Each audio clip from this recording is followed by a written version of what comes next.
Pour cette rentrée, dans le cartable du ministre de l'Éducation, l'une de ses priorités, le remplacement des enseignants absents. 28 millions d'euros seront dédiés au pacte enseignant, un dispositif pour des missions supplémentaires contre rémunération.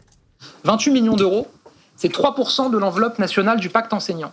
Or, La Réunion, c'est 1,8% des enseignants au niveau national.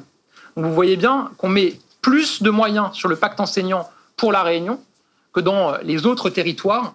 15 000 heures supplémentaires ont été assurées l'an passé pour les absences de courte durée.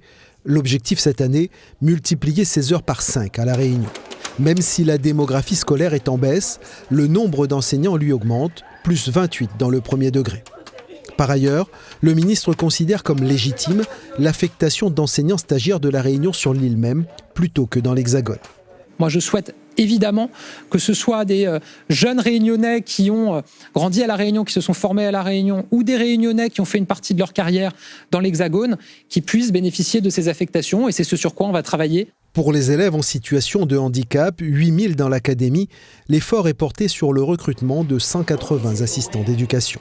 C'est 2 fois plus que ce que nous créons les années précédentes, que ce que nous avions créé les années précédentes. Au total, depuis 6 ans, le nombre d'AESH à La Réunion aura augmenté de 73%. Le ministre se dit favorable au créole. Une inspectrice académique dédiée a été recrutée. Un parcours renforcé de langue vivante régionale fera son apparition dans 7 collèges et lycées. Le créole sera aussi présent tout au long du premier degré.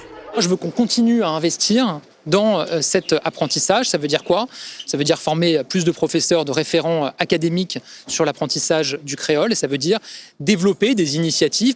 La réforme des lycées professionnels, tout comme le dispositif national Devoirs faits ou encore l'heure supplémentaire de français et de maths en 6e, s'appliqueront aussi dès cette rentrée.